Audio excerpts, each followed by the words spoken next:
Hello friend, मैं Vinod Kumar sure success civil services classes के online platform पर आप सबका स्वागत करता हूं।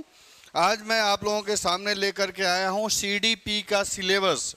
सीडीपी यानी सीटेट में जो पहला सेक्शन होता है 30 नंबर का, जिसको बाल विकास के बोलते हैं, यानी चाइल्ड डेवलपमेंट पेडागोजी, जिसको बाल विकास और शिक्षण शास्त्र बोलते हैं। इसके डिटेल सिलेबस को समझने की कोशिश करेंगे, क्योंकि यह बहुत इंपॉर्टेंट सेक्शन है। दोनों पेपर में, पेपर 1 में और पेपर 2 में, दोनों कॉमन सेक्शन है। यहाँ भी 30 नंबर का और वहाँ भी 30 नंबर का प्रश्न आता है। और इसमें ध्यान रखें, आप अगर 6 से 14 साल के बच्चे के एक्टिविटी को अगर आप ऑब्जर्व करेंगे तो मैक्सिमम क्वेश्चन आपके सोल्व हो जाएंगे, क्योंकि आपको 0 to 6 क्लास के बच्चों, 0 to 5 क्लास के बच्चे को पढ़ाना है, जिसमें पेपर 1 आपको क्वालिफाई करना है, और आपको 6 to 8 बच्चों को पढ़ाना है तो पेपर 2 क्वालिफाई करना है।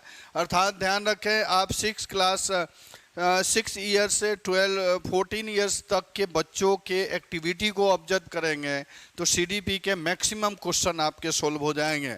आइए हम लोग बात करते हैं चाइल्ड डेवलपमेंट पेडागोजी के सिलेबस को और समझते हैं कि आखिर इस सिलेबस में क्या है और क्या क्या हमें पढ़ना है। जब तक आप सिलेबस को गो थ्रू नहीं होंगे तो आपको समझ में नहीं आएगा कि कंटेंट क्या है और कंटेंट को किस हिसाब से पढ़ना है, किस तरीके से पढ़ना है, ताकि हम मैक्सिमम क्वेश्चन कर पाएँ। मैं बता दूँ, यहाँ अगर सीडीपी की बात की जाए तो सीडीपी पूरा सिलेबस जो है सीडीपी का, यह 3 सेक्शन में बटा हुआ है। पूरा सिलेबस कितने सेक्शन में? 3 सेक्शन में, यानी 3 यूनिट में बटा हुआ है। जिसको एक पहला यूनिट को हम लोग कहते हैं बाल विकास। बाल विकास में जो पॉइंट है, पहला चैप्टर है बाल विकास की अवधारणा। बाल विकास की अवधारणा की बात यहाँ पे कही गई है नहीं, यानी बाल विकास के अवधारणा एवं इसकी अधिगम से संबंध। इसके अधिगम से संबंध का अर्थ है लर्निंग प्रोसेस को समझना है, यानी इसका रिलेशनशिप कैसा है, जिसमें देखना है बाल विकास की अवधारणा। विकास की अवधारणा यानी किस अवधारणा पे विकास काम करता है, डेवलपमेंट काम करता है, और इसके कितने कैरेक्टरिस्टिक हैं, टाइप कितने हैं। विकास की विभिन्न अवस्थाओं को पढ़ना है। वृद्धि और विकास में अंतर क्या होता है, इसके अर्थ क्या है, इसके अंतर क्या है। और अधिगम यानी लर्निंग।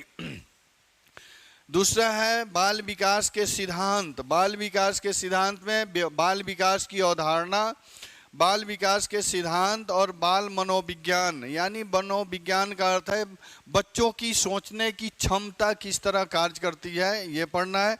आनुवंशिकता एवं वातावरण। आनुवंशिकता और वातावरण यानी हेरिडेटरी और इन्वायरमेंट का प्रभाव बच्चों के अधिगम पर कैसे पड़ता है, इसको डिटेल रूप में यहाँ पे देखना है। यानी हेरिडेटरी और इन्वायरमेंट का प्रभाव, आनुवंशिकता का अर्थ, वातावरण एवं इसकी परिभाषा। फिर समाजीकरण की प्रक्रिया। समाजीकरण की प्रक्रिया में समाजीकरण का अर्थ, परिभाषा, समाजीकरण के सिद्धांत, समाजीकरण की प्रक्रिया के मुख्य अभिकर्ता कौन है, सिद्धांत कौन है, इन सब चीज़ों को समझने की कोशिश करनी है। यहाँ पे 5वां सेक्शन मैं बता दूं आपको हो गया। 5वां सेक्शन की अगर बात की जाए, 5वें सेक्शन की बात की जाए तो इसमें प्याजे, कोलबर्ग और वाइगोत्स्की के सिद्धांत को पढ़ना है। ये बहुत इंपॉर्टेंट सिद्धांत है और यहाँ से निश्चित रूप से 2 से 3 प्रश्न आ जाते हैं। 2 से 3 प्रश्न निश्चित रूप से पूछे जाते हैं। बाल विकास का सिद्धांत यानी बाल विकास पर प्याजे, कोलबर्ग और वाइगोत्स्की का क्या व्यू रहा है, क्या मत रहा है। जिन प्याजे का संज्ञात्मक विकास के सिद्धांत, संज्ञात्मक यानी कॉग्निटिव डेवलपमेंट की बात की जाती है।